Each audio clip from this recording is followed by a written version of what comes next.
eh, kuliah yang pertama, yaitu eh, tolong di-share. Baik, Prof.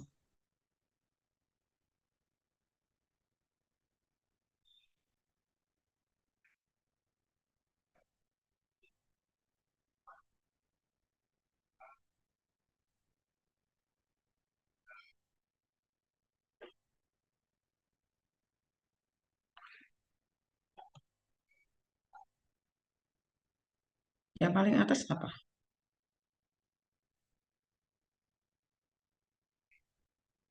Ya. Teknologi reproduksi satu, ada nanti minggu depan teknik reproduksi kedua, ya.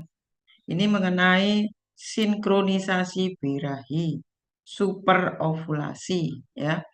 Jadi kita membahas hari ini tentang sinkronisasi birahi. Artinya sinkronisasi birahi yaitu menyerentakkan, ya, membuat bersama-sama ternak tersebut menjadi birahi. Ya. Tujuannya apa? Supaya kita meng-IB-nya apabila dalam farm itu dalam jumlah yang banyak, tidak apa bolak-balik, ya. Kita meng-IB di tempat itu, misalnya pagi sudah birahi. Birahi itu kan waktunya IB yang tepat, ya. IB sudah, ya, minggu-minggu kemarin. Nah, IB itu harus dilakukan pada saat birahi. Misalnya nanti siang lagi ada yang birahi 1 ekor, kita nanti ke sana lagi, ya. Kemudian sore lagi kita ke sana lagi ada yang birahi lah. Itu juga memakan waktu dan menguras tenaga kita, ya, supaya menyerentakkan, ya. Yang pertama tujuannya itu supaya kita tidak bolak-balik, ya, mengefisienkan waktu, ya. Kemudian yang kedua adalah untuk mendapatkan anak, ya, keturunan yang umurnya sama. Ya, jadinya misalnya Anda nanti tujuannya saya mendapatkan tujuan saya mengharapkan anak yang umur sapi atau domba umur 3 bulan atau umur 1 bulan. Ya, itu bisa diserentakkan. Ya, misalnya butuh berapa ekor, berapa anak. Ya, anak yang dilahirkan dari ternak tersebut, nah, itu bisa dengan sinkronisasi birahi. Ya. Fasenya kan ada fase berapa? Fase reproduksi itu kalau di ternak ada berapa? Ayo, fisiologi. Fase apa dan apa? Fase? Ayo dibaca lagi visualnya. Visio itu buku fisiologi. Ya, yang ada Prof. Panca, Prof. Irma itu namanya fisiologi. Yang teknologi itu teknologi reproduksi itu IB-nya. Apa? Ini ada hubungannya dengan fisiologi. Fase folikuler dan fase luteal. Kalau misalnya pada saat hari ini misalnya, kamu lihat ternaknya fasenya folikuler, berarti dia akan sebentar lagi apa? Birahi, kemudian ovulasi. Kalau fase luteal itu pasti menunggu 1 siklus lagi, ya. Karena ada kan siklusnya, mulai folikel primer, sekunder, folikel tersier, folikel de Graaff, kemudian estrus, kemudian ovulasi, kemudian kalau tidak bunting pas dikatakan apa korpus luteum, eh, luteum persisten atau korpus luteum graviditatum. Gravid itu berarti di IB kemudian jadi itu namanya korpus luteum gravidatum. Nah, seandainya tidak bunting, kalau itu fasenya luteal atau folikuler kita tidak tahu pas, ya, gejala-gejalanya tidak tampak, maka kita lakukan sinkronisasi apabila kita mau atau menginginkan meng-IB, ya. Sinkronisasi itu dengan hormon, ya, bisa aplikasinya dengan intramuskuler atau intrauterus, ya, atau intravena itu bisa, ya. Kemudian kita amati 2 sampai 3 hari kemudian itu adalah sudah birahi, ya. Jadi pada saat birahi itu kita melakukan mana yang paling tepat, ataukah pada awal birahi, pertengahan, atau akhir birahi. untuk mendapatkan supaya spermatozoa atau semen yang kita IP-kan itu ketemu dengan sel telur. Jadi kan syaratnya pada saat uh, birahi itu baik untuk di IP. Tapi kapan? Ya, awal birahi apakah sudah bisa ketemu dengan sel telur? Ketemu sel telur itu waktu apa namanya? Waktu ovulasi. Jadi ovum itu dilepaskan itu namanya waktu ovulasi. Jadi spermatozoa sampai di tempat tujuan yaitu di tuba fallopi'i setelah di IP itu berapa jam kamu harus memperkirakan pada setiap spesies itu berbeda supaya bisa ketemu dengan sel telur. Ya. Nah itu misalnya 2 hari sekarang disinkronisasi mungkin harus Anda amati besok sore atau besoknya lagi atau besoknya lagi ya. Mungkin ada yang cepat, ada yang lambat ya. Jadi rata-rata itu 2 hari. Misalnya sekarang ya kalau sekarang pagi ya besok besoknya lagi harus pagi sudah harus dicek supaya tidak ketinggalan ya, tidak terlambat untuk mengipinya ya. Jadi nanti kalau Anda misalnya profesional setelah lulus dokter hewan mau menekuni hewan besar ya, itu begitu maupun hewan kecil di suatu farm ya. Kemudian superovulasi. Superovulasi itu artinya membuat ovulasi itu lebih dari satu ya. Tapi kalau di sapi, hewan yang besar, hewan ternak besar, superovulasi itu misalnya kita ovulasi itu kan satu satu siklus satu yang dikeluarkan, satu ovum yang dikeluarkan. Baik itu karnivora ataupun di human kan satu satu. Tetapi kalau di sapi, kalau misalnya kita buat superovulasi dua ya supaya ovumnya dua yang matang itu malah apa? Jadi masalah misalnya nanti kembar. Nah, kalau kembar nanti bermasalah pada saat kebuntingan sampai melahirkan. Ya.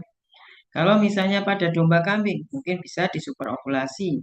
Tapi kambing domba itu eh, apa namanya? Ovumnya kan dia anaknya juga lebih dari satu. Ya. Mungkin bisa disuperovulasi. Tapi kalau lebih dari normal juga akan bermasalah karena pada saat kebuntingan anak itu juga perlu nutrisi. Ya. Oke, next. Teknik, arti teknik adalah rekayasa, ya, adalah penerapan ilmu dan teknologi untuk menyelesaikan permasalahan manusia. Ya. Teknologi adalah keseluruhan sarana untuk menyediakan barang-barang yang diperlukan bagi kelangsungan dan kenyamanan hidup manusia. Ya. Oke, next. Teknologi reproduksi adalah ilmu reproduksi atau ilmu tentang perkembangbiakan yang menggunakan peralatan dan prosedur tertentu untuk menghasilkan suatu produk atau keturunan. Ya. Ya, di sini ada gambar ini ya. Paling atas itu adalah teknologi reproduksi. Ya, teknologi reproduksi itu meliputi apa saja? Inseminasi buatan, kawin suntik ya, itu yang paling mudah dan paling sederhana dibanding yang dua, transfer embrio dan fertilisasi in vitro. Ya, kalau inseminasi buatan kuliah sudah ya. Apa masih ada pertanyaan? Silakan. Baik itu IP pada sapi, kerbau, domba, ayam ya. Silakan kalau mau bertanya. Kemudian teknologi reproduksi yang lebih rumit dan canggih adalah transfer embrio. Tapi ini jarang dilakukan ya. Transfer embrio itu berarti kita membuat embrio dulu. Mempersatukan gamet jantan dan gamet betina sampai menjadi embrio. Embrio jadi pembelahannya berapa sel. Kamu embriologi kan sudah dapat kan? Nah, pembelahan itu dari sikut itu jadi 2, 4, 8, 16 ya, 32 ya. Itu sudah jadi embrio. Apakah embrio itu mau dibekukan? Ya, itu ada juga ilmunya sendiri. Sehingga seperti semen yang sudah dibekukan untuk IB. Ya. Kalau embrio yang dibekukan itu langsung embrio sudah jadi, kita implankan ke betina resipien. Ya. Kemudian fertilisasi in vitro artinya fertilisasi di luar tubuh. Ya. Di luar tubuh itu berarti buatan, ya, seperti bayi tabung. Kalau manusia istilahnya bayi tabung, itu adalah fertilisasi in vitro. Berarti kita mempersatukan gamet jantan dan gamet betina itu di luar tubuh. Nah, bagaimana caranya? Harus menyamakan kondisi dengan lingkungan alami. Jadi spermatozoanya gamet jantan sudah siap, yaitu terkapasitasi dan ovumnya harus sudah dilakukan pendewasaan. Ya, setelah dua itu siap, baru kita persatukan, mempersatukan di dalam tabung. Ya, itu pun juga rumit ya. Ya, ini bisa nanti kalau Anda langsung ke S2 ini lebih dalam lagi transfer embrio dan fertilisasi in vitro. Ya, kita tahap S1 mungkin sampai inseminasi buatan aja ya. Kemudian inseminasi buatan lanjut lagi ya untuk S2 juga bisa. Ini adalah sexing semen. Artinya sexing semen. Kita tadi melakukan IB itu dengan semen beku. Semen beku itu biasanya kalau yang umumnya tidak kita lakukan sexing, pemisahan antara kromosom XY dan XX. Ya. Jadi kalau lebih canggih lagi kita lakukan sexing. Jadi kita pisahkan antara gamet jantan dan gamet betina, kemudian kita lakukan pembekuan. Jadi pembekuan itu bisa disimpan bertahun-tahun, asalkan kualitasnya tetap terjaga dan memenuhi syarat. Ya. Jadi itu sudah ada. Kemudian sexing embrio ini juga sudah ada. Kemudian fertilisasi in vitro ini lebih dalam lagi yaitu cloning. Ya, ini bisa nanti S2 di bioteknologi reproduksi. Ya, oke next. Apa yang saudara ketahui tentang sinkronisasi birahi? Ya. Mengapa dilakukan sinkronisasi birahi? Prinsip sinkronisasi birahi. Kemudian hormon yang biasa digunakan untuk sinkronisasi, implementasinya di lapangan, dan hasil keberhasilannya bagaimana. Ya, jadi ini urut-urutannya, apa tujuannya kita melakukan sinkron. Tadi mungkin sekilas sudah saya jelaskan di depan ya. Oke, next. Apa yang saudara ketahui tentang sinkronisasi birahi? Definisinya adalah membuat sekelompok hewan atau ternak birahi dalam waktu yang bersama. Jadi kita mengharapkan dengan tujuan supaya ternak itu birahi bersama-sama dengan waktu yang sama. Sehingga kita meng-IP-nya lebih menyingkat waktu dan menyingkat tenaga juga. Supaya tenaganya tidak banyak yang terkuras ya. Jadi dalam waktu yang sama kita bisa melakukan IP. Kemudian kita lakukan juga gertak birahi pada seekor ternak atau hewan. Efisiensi. Efisiensinya apa? Sinkronisasi birahi itu. Pemendekan siklus. Jadi siklusnya itu tadi misalnya fasenya luteal langsung ke siklus folikuler. Ya. Biaya inseminasi, pemeliharaannya mudah dan untuk terapi penyakit juga bisa. Ya. Oke, next. Mengapa dilakukan sinkronisasi birahi? Ya, analisis SWOT teknologi sinkronisasi birahi, kekuatan, ya, kelemahan, kesempatan, dan ada ancaman. Oke, next. Strong merupakan teknologi yang murah, memerlukan tenaga terlatih, peluang baru, efektif untuk meningkatkan efisiensi reproduksi. Weakness-nya, harga hormon itu masih mahal. Jadi yang digunakan itu adalah hormon, dan hormon itu sampai sekarang masih mahal harganya kalau di Indonesia ya. Kebuntingannya juga belum tinggi, informasi kurang, biaya operasionalnya cukup tinggi ya untuk meningkat untuk populasi yang sedikit ya. Jadi biaya operasionalnya itu pasti tinggi ya. Kita perlu membayar inseminator atau dokter hewan yang sudah profesional ya. Kalau misalnya populasinya sedikit malah rugi ya. Jadi sekalian banyak ya itu malah mengirit biaya. Oke, next. Efisiensi reproduksi adalah ukuran kemampuan seekor sapi atau ternak untuk bunting dan menghasilkan keturunan. Ya. Jadinya contohnya misalnya pada sapi. Sapi itu dalam 1 tahun, misalnya dia bunting, di IB hari ini, ya, kemudian misalnya 21 hari kemudian kita cek tidak kembali birahi, berarti kita anggap non return rate tidak kembali, berarti kita anggap bunting. Ya, ya, berarti buntingnya itu berapa? 9 bulan. Ya, kita efisiensikan 9 bulan bunting. Kemudian setelah bunting melahirkan, ya, melahirkan kemudian dia menyusui.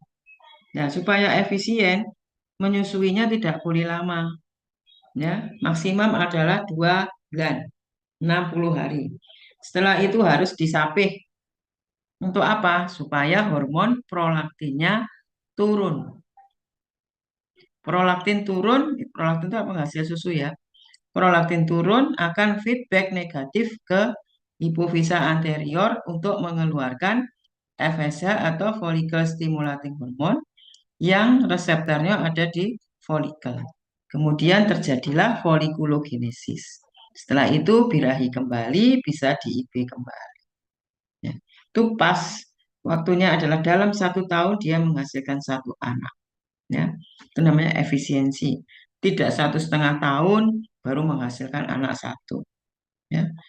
Penetapan angka efisiensi yaitu conception rate, service per conception, calving rate, ya di open dan calving interval. Ini ada lagi satu NR ya, non return rate, tidak kembalinya birahi dalam waktu 21 hari. Ya. Ini caranya mengukur efisiensi reproduksi. Ya. Misalnya Anda mau apa namanya, ingin tugas akhirmu, skripsimu tentang efisiensi reproduksi, ya kita bisa mengambil beberapa dari parameter ini. Ya, misalnya kamu menemui di lapangan, misalnya atau di daerahmu asalnya, ya, kenapa kok IB-nya tidak berhasil? Nah, ini bisa kita lakukan penelitian. Kalau misalnya ada yang eh, apa namanya ingin ya meneliti tentang efisiensi reproduksi. Ya. Oke, next. Opportunity, penyempurnaan teknologi, populasi yang semakin banyak, gangrep juga mulai terasa. Ya, gangrep itu gangguan reproduksi. Kalau populasinya banyak, berarti kan lebih banyak adanya sinkronisasi birahi, populasi cepat meningkat. Populasi cepat meningkat juga makin banyak tentang kasus gangguan reproduksi. Gangguan reproduksi itu apa? Ya, banyak metritis, endometritis, repeat breeder ya, nanti bisa dipelajari di semester 7. Ya. Treatnya IB mahal, pindah kawin alam. Ya, sebenarnya IB itu uh, murah ya, stronya itu hanya 10.000. Tapi yang mahal itu apa? Tenaganya. Ya, mungkin menghargai tenaganya, maka harga 1 kali IB itu lebih mahal. Jadi peternak pindah ke kawin alam. Padahal kawin alam itu juga tidak efisiensi. Ya, kalau misalnya untuk domba kambing, 2 tahun itu dalam 2 tahun harus bisa melahirkan 3 kali. Itu namanya efisien. Bukan setahun sekali ya kalau untuk domba kambing. Karena masa kebuntingannya hanya 153 hari. Ya. Kemudian yang lain treatnya adalah perilaku tradisional. Oke, next. Gangrep atau gangguan reproduksi. Hasil pemeriksaan gangguan reproduksi pada ternak sapi potong ini di Jawa Timur dulu ya, pernah melibatkan juga FKH UNER ya, khususnya di dosen-dosen di reproduksi ya, melakukan pemeriksaan gangguan reproduksi. Dulu se-Indonesia ya, ini hanya laporan di Jawa Timur khususnya di sapi potong. Ya. Hipofungsi ovari ini juga banyak ya, persentasenya sampai 46. Hipofungsi ovarium itu berarti ovariumnya tidak berkembang. ovariumnya kecil kalau kita melakukan palpasi rektal. Ya. Kalau ovarium kecil, maka nanti dampaknya dia akan tidak birahi, tampak tidak birahi, ya, mungkin silent estrus, kemudian bisa lagi lanjut delay ovulasi atau sampai anovulasi. Kemudian juga kasus corpus luteum persisten, ini juga banyak, ya, 27% hampir. Corpus luteum persisten ini artinya sudah sampai tahap corpus luteum, tapi dia tetap tidak akan apa namanya, corpus luteumnya tidak lisis. Ya, berarti kalau tidak lisis itu berarti progesteronnya tetap tinggi, baik itu di fase folikuler maupun fase luteal. Sehingga berilah kita suatu hormon. Terapinya adalah hormon prostaglandin, ya, supaya untuk melisiskan corpus luteum tadi sehingga progesteronnya turun, sehingga feedback negatif ke hipofisa anterior untuk mengeluarkan FSH. Ya, coba pelajari ya yang itu ya ada tentang endokrin. Ya, jadi Anda harus paham tentang endokrin. Ya, kalau untuk gang rep atau IB. Jadi mulai dari hipotalamus, hipofisa anterior, terus targetnya apa, ya, di ovarium itu harus hafal ya, paling tidak paham. Kemudian ada sistik ovari. Nah, di ovariumnya ada sistik. Ini juga akan berpengaruh pada anovulasi. Endometritis, tis itu artinya radang. Berarti di endometriumnya terjadi radang. Kemudian lain-lain banyak kasus di ovarium maupun endometrium. Oke, next. Prinsip sinkronisasi birahi, gertak birahi dengan menggunakan preparat hormon. Jadi sinkronisasi itu tadi yang menggertak supaya nanti harapannya menjadi estrus yang bersama-sama waktunya. Gertak birahi dengan menggunakan preparat hormon. Didasarkan pada prinsip umpan balik dari hormon reproduksi. Jadi Anda harus paham tentang hormon reproduksi. Kuliah yang sudah lalu ya. Merubah fase luteal menjadi fase folikuler. Misalnya pada saat ini, hari ini, ternyata memang ternak itu fasenya adalah fase luteal. Ya, ya. Kalau untuk sinkronisasi, berarti itu kita berikan hormon, preparat hormon, sehingga akan menjadi fase folikuler. Kalau fase folikuler itu akan cepat terjadi folikulogenesis, perkembangan folikel yang akan dia menjadi birahi dan menjadi ovulasi. Nah, itu tujuannya. Merubah fase luteal menjadi fase folikuler. Oke, next. Hormon yang biasa digunakan untuk sinkronisasi yang paling sering adalah prostaglandin. Ya. Prostaglandin ini bisa untuk terapi juga corpus luteum persisten tadi. Ya. Progesteron, kemudian kombinasi hormon steroid dan prostaglandin, atau kombinasi GnRH dan prostaglandin. Ini yang disebut dengan nama dagangnya adalah Ovsync, ya. Jadi Anda itu jangan menghafalkan apa namanya, nama dagangnya, ya, tapi isinya Anda harus tahu, ya. Oke, next. Prostaglandin, hormon yang berupa asam lemak, target organnya di korpus luteum, ya. Waktu kerja obat 48 sampai 72 jam, ya, tadi yang sudah katakan ya, waktu kerjanya antara 2 hari itu sudah ada, ya. Paling lama adalah 72 jam, dari 3 hari setelah penyuntikan. Jadi bisa dilihat kembali antara 2 sampai 3 hari setelah penyuntikan, dicek. Aplikasinya bisa IM, SC, intrauterin, atau submukosa vulva. Dosisnya antara 20 sampai 25 mg. Ya. Oke, next.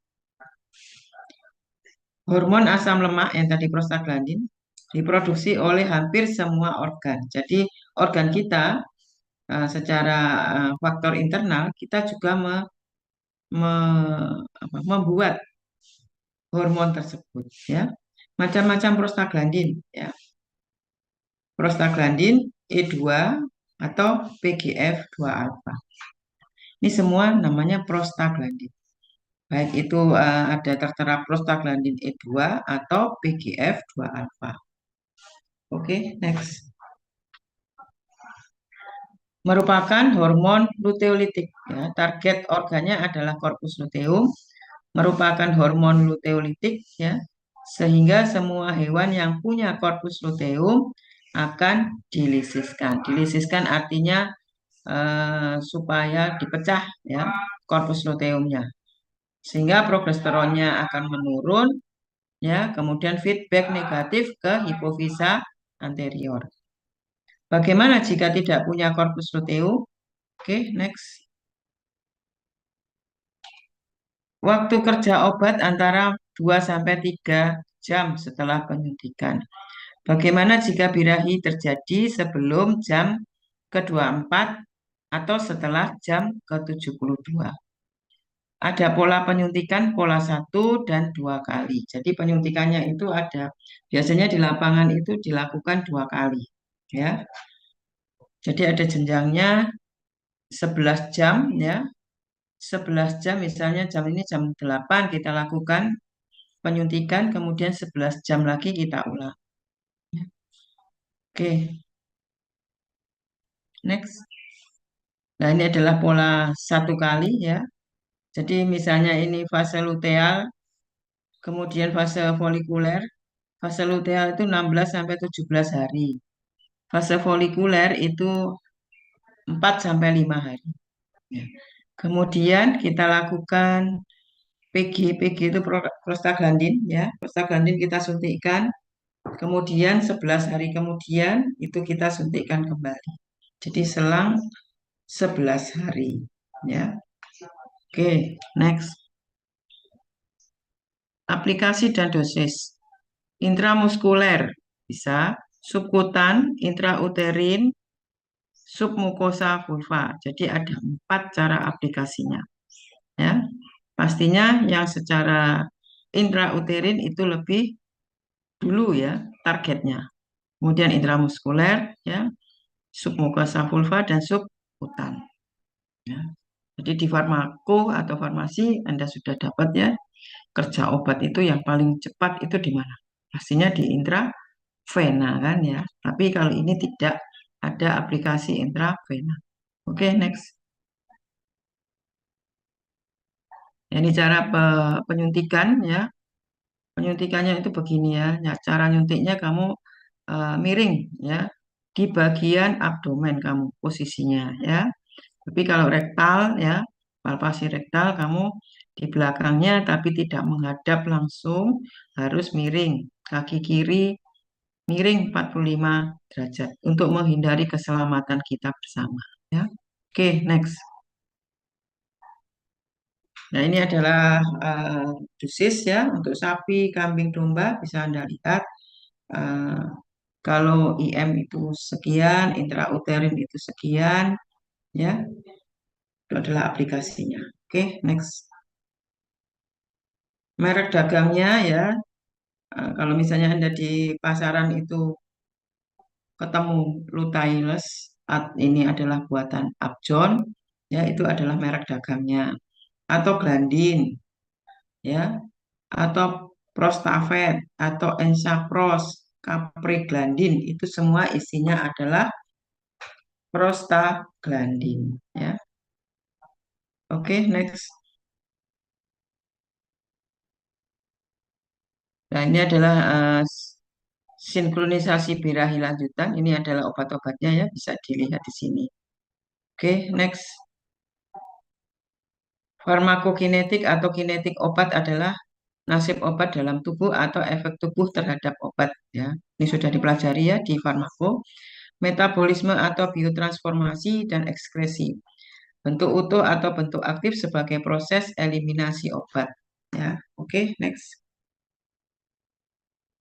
Nah, ini adalah kalau misalnya Anda harus ya, paham, ya, tentang eh, pembuluh darah, ya. Pembuluh darah di dalam alat reproduksi betina, ya. Ini khususnya di ovarium, ya. Ya, di sini ada vena arteri ovarika, prostaglandin meninggalkan uterus ya, kemudian vena uterina itu adalah uterus ya. Di situ adalah tuba falopii, di sini adalah ovarium. Ya, sebelah kiri ada bulatan itu ovarium. Nah, di situ ada bulatan yang disebut corpus luteum.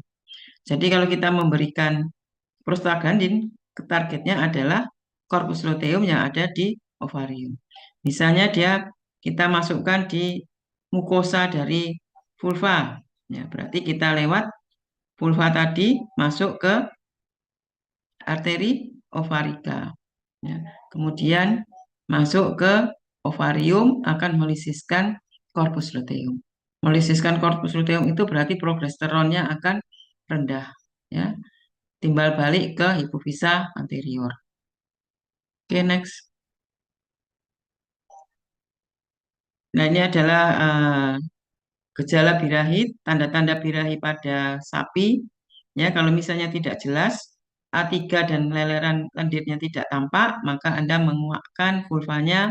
Bila berwarna pink, berarti dia sudah ovulasi. Oke, next. Progesteron, ya. Progesteron adalah hormon steroid. Ya, tadi kan juga pakai progesteron bisa ya, selain prostaglandin. Hormon steroid progestasional utama yang dikeluarkan oleh sistem reproduksi betina atau wanita. Ini terkait dengan siklus menstruasi, kehamilan, dan perkembangan embrion. Progestin adalah bentuk progesteron buatan yang digunakan untuk tujuan medis. Ya. Progesteron dihasilkan oleh corpus luteum, termasuk hormon steroid. Ya. Fungsinya menjaga kebuntingan untuk keluarga berencana. Fungsinya adalah jadi progesteron itu dihasilkan oleh corpus luteum. Jadi kalau misalnya tadi ada corpus luteum persisten, maka hewan tersebut progesteronnya tetap tinggi sehingga dia tidak birahi. Maka itu kita berikan prostaglandin. Ya. Prostaglandin itu apa? Melisiskan corpus luteum. Oke, next. Hambatan pelepasan LH dari hipofisa anterior sehingga ovulasi tidak terjadi. Hambatan pelepasan LH disebabkan kadar P4 dalam darah yang tinggi. Dapat menyebabkan umpan balik negatif pada hipotalamus. Akibatnya terjadi hambatan rangsangan pada hipofisa anterior untuk memproduksi LH dan FSH. Diberikan selama 14 hari dengan tujuan mempertinggi kadar progesteron dalam darah. Dan ketika dicabut akan terjadi penurunan tajam dari progesteron. Prinsip sebagai sel buatan. Ya, oke, next. Bentuk sediaan progesteron. Ya. Progesteron itu bisa bentuk PRIT, Progestin Releasing Intravaginal Device. Kalau di human itu ada spiral, itu namanya PRIT ya. CIDR, Control Intravaginal Drug Release. Privasis, progesteron intravaginal silikon spon, implant silastik ya. Kemudian ada KB susu, ini juga bisa isinya progesteron ya. Juga aplikasinya di bawah kulit leher atau telinga ya. Kemudian prinsip sebagai corpus luteum buatan ditanam di vagina selama 9 sampai 14 hari. Dosisnya 40 mg sampai 1 gram. Kelebihannya tidak melihat fase birahi. Ya, ini nanti kalau misalnya ada yang tertarik untuk skripsi silahkan ya. Jadi berbagai macam preparat kita bandingkan antara satu dengan yang lain ya, mana yang lebih efisien. Oke, next. Kelemahannya ternak tidak nyaman ya. Jika ternak merejan maka dia akan keluar karena kita pasang di vaginanya.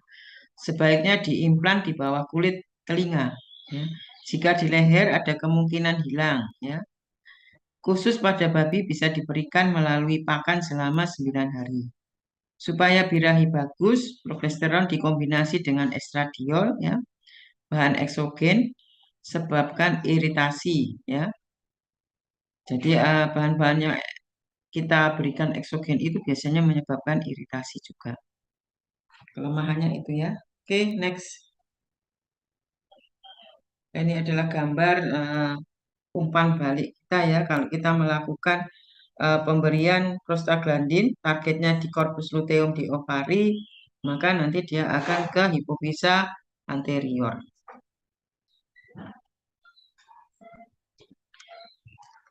Oke, next. Menggunakan progesteron, prinsip cara pemberian, kapan birahi muncul. Melengsterol asetot MGA, ya. Progesteron, progestogen, depo-provera. Ini semuanya isinya adalah progesteron. Oke. Ini adalah bentuk CIDR ya, spiral tadi namanya CIDR. Itu dipasangkan di ternak bisa, kemudian diaplikasikan ke human juga bisa ya, tapi beda bentuknya. Oke, next. Nah, ini tidak nyaman tuh karena begini ya. Jadi kalau misalnya sapinya merejan mungkin kuat bisa lepas ya. Oke, next. Makanya harus dijahit itu bagian luar. Kombinasi dengan hormon steroid. 3 metode sinkronisasi birahi untuk kawin alam. Ya. Injeksi prostaglandin, ya. Progesteron like implan dan injeksi. Estradiol atau progesteron, kombinasi progestogen oral dan prostaglandin. Ini bisa kita kombinasikan ya dengan hormon steroid. Oke, next. Sintetik progesteron dan estradiol digunakan untuk sapi potong dan sapi perah darah. Ya. Hari pertama implan telinga dengan norgestomet diikuti dengan injeksi norgestomet dan estradiol valerat.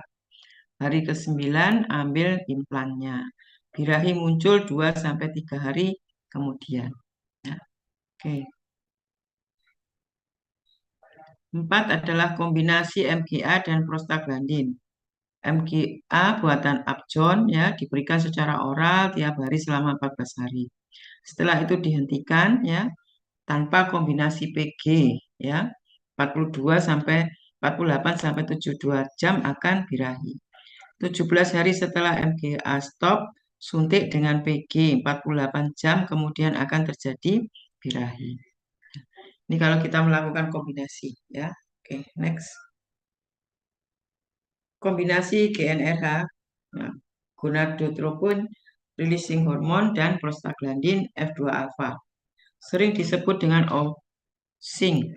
Ya, jadi OFSING itu isinya GnRH dan prostaglandin. Oke, next. Prinsip kombinasi hormon PGF2 alpha dengan GnRH. Ya.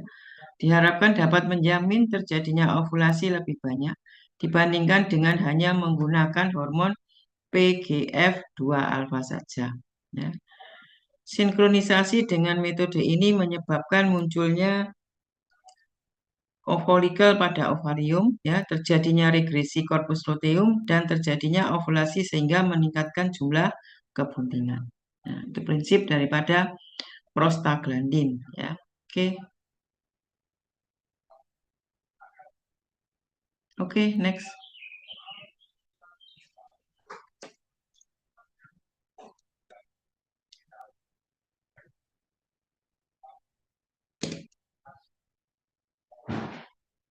Ini ada Cosing, ada juga mereknya Cosing ya. Sinkronisasi estrus, kombinasi hormon PGF2 alpha dan GnRH. Terlebih dahulu periksa status reproduksi ternak, sapi atau kerbau. Status reproduksi normal tidak bunting. Kemudian suntik GnRH. Ya. Jadi kita amati dulu, kita periksa tidak bunting, baru suntik GnRH. Penyuntikan GnRH bertujuan untuk menginduksi ovulasi folikel dan menumbuhkan folikel baru. Setelah hari ke-7, penyuntikan PGF2 alfa untuk menurunkan konsentrasi progesteron. Terjadi regresi korpus luteum. Setelah 2 hari penyuntikan PGF alfa, dilakukan lagi penyuntikan GnRH dan langsung dilakukan inseminasi buatan. Ya. Penyuntikan GnRH kedua adalah untuk induksi ovulasi pada folikel dominan yang dibentuk hasil injeksi GnRH yang pertama. Ya. Jadi yang tadi perlu 2 kali tadi ya. Oke, next.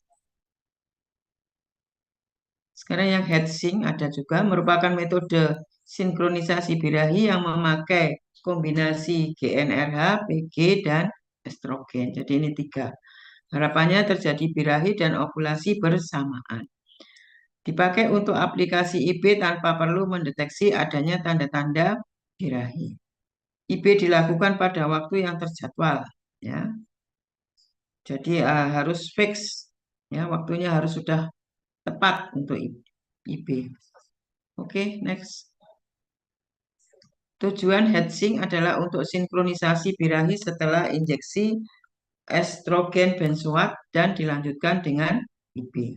Kelebihan dari metode ini adalah untuk merangsang folikel yang tidak aktif jika terdapat korpus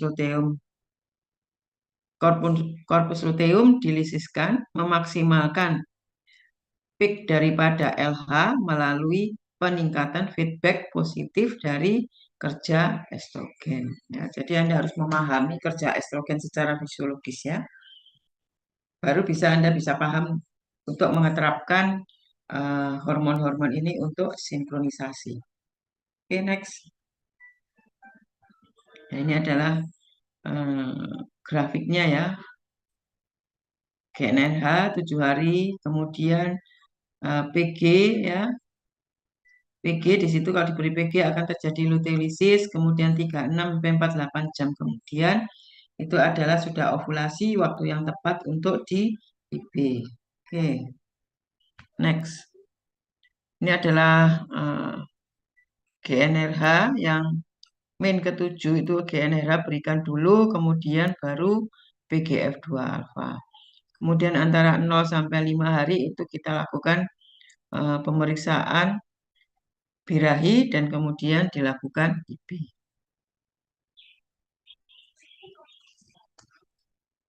Oke, next. Latar belakang sapi secara normal. Ini apa nih? Sebelumnya apa? Terus. Latar belakang pertama, sapi secara normal mengeluarkan satu buah ovum per siklus birahi. Jadi pada setiap satu siklus itu yang dikeluarkan itu, yang diovulasikan itu hanya satu buah ovum. Maka itu tadi tujuan super ovulasi itu supaya ovulasinya lebih dari satu. Nah, super ovulasi itu juga ada kelebihan dan kekurangannya. Ya. Selama hidup berapa kali seekor sapi beranak? Ya, kita tergantung dari ovum yang ada di dalam individu itu. Jadi setelah lahir itu ada bakalnya ovum itu. Ya, sampai dia berkembang maksimal tiap satu siklus dikeluarkan satu.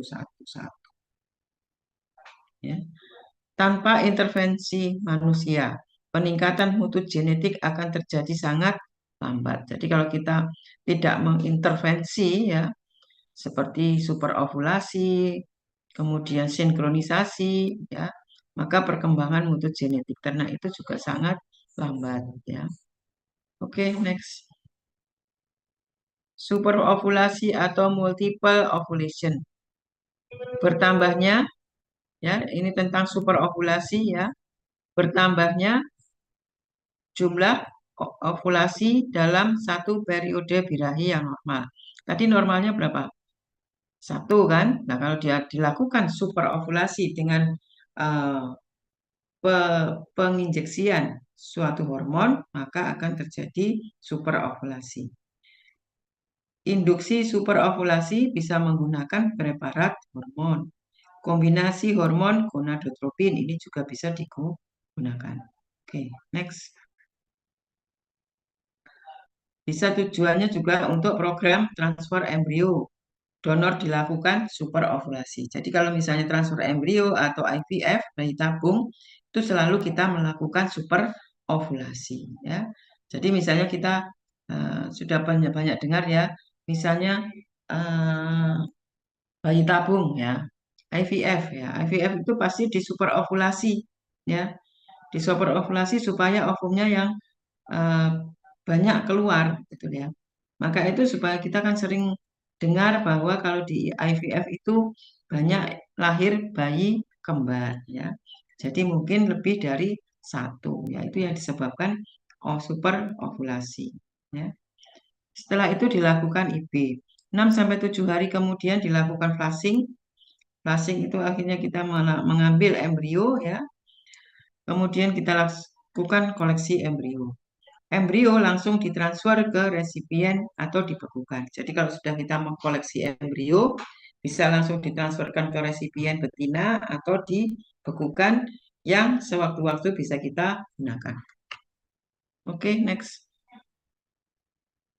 Dalam superovulasi, respon individu sangat bervariasi, tergantung pada potensi dan dosis hormon yang diberikan, perbandingan gonadotropin, frekuensi penyuntikan, ya, kemudian spesies hewannya, bangsa dan umur dan pakan. Oke, next. Hormon yang digunakan bisa FSH kombinasi dengan LH, PMSG dengan ECG atau HCG dengan HMG. Ya, Coltropin. Ini isinya ya, ini nama dagangnya ya sebelah kiri. FSH. Kalau Foligon isinya PMSG, kalau Corulon isinya HCG ya. Jadi kalau misalnya Anda menemui di lapangan nama dagang Holotropin itu namanya isinya FSH. Kalau Foligon isinya PMSG ya. Oke. Next. Jadi dibaca dulu ya labelnya. Dasar dari FSH untuk superovulasi, ya, kenapa kita menggunakan FSH? Adanya ikatan dan aktivasi reseptor FSH pada sel granulosa dan folikel kecil dan medium untuk terus tumbuh. Jadi di sel-sel granulosa itu dari folikel kecil itu ada reseptor FSH. Sehingga folikel itu akan berkembang menjadi primer, sekunder, tersier, dan seterusnya. Oke, next.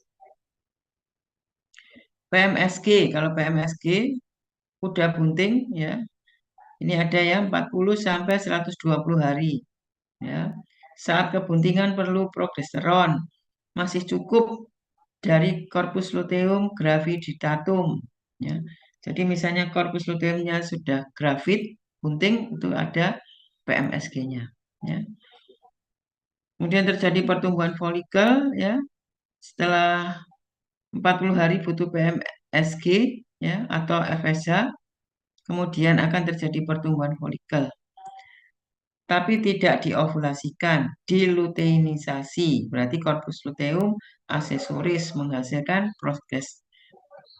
progesteron P4.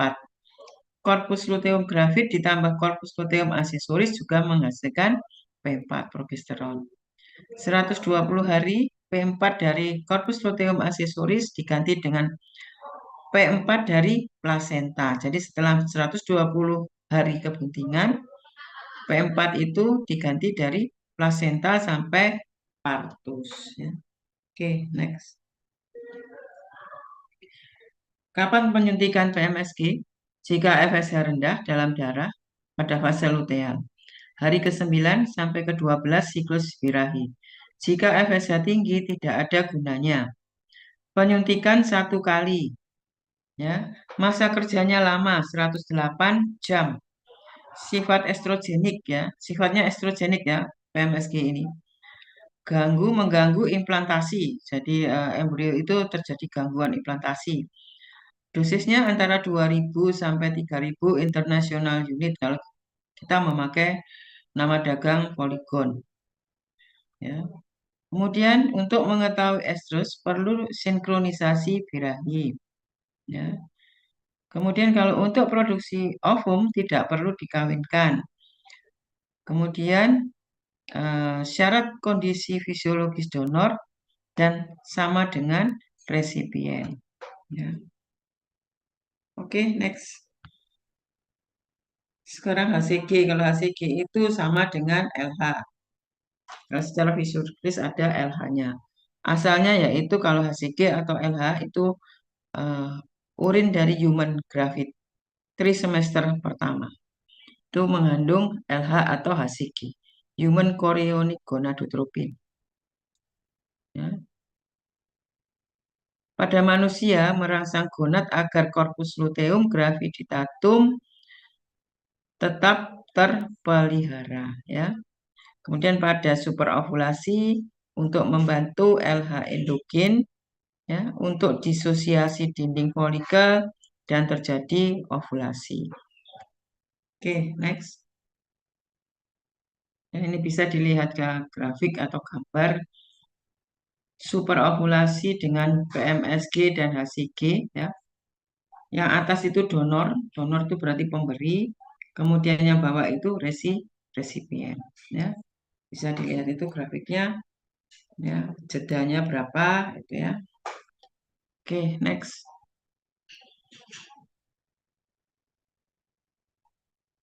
Nah, ini lanjutannya ya.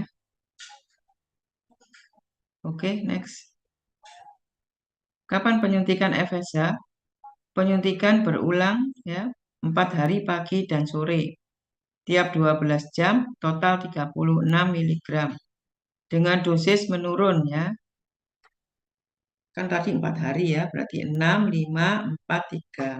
Masa kerjanya pendek ya. Tidak bersifat estrogenik, perolehan embrio dengan kualitas lebih bagus, mengetahui estrus perlu sinkronisasi birahi, ya. Kalau produksi ovum tidak perlu dikawinkan, ya. Kalau untuk embrio transfer perlu dikawinkan. Syarat kondisi fisiologis donor harus sama dengan resipien. Oke, next. Ini tadi ya yang menurun ya. Dosisnya 6 mili, 5 mili, 4 mili, 3 mili. Ya. Oke, next.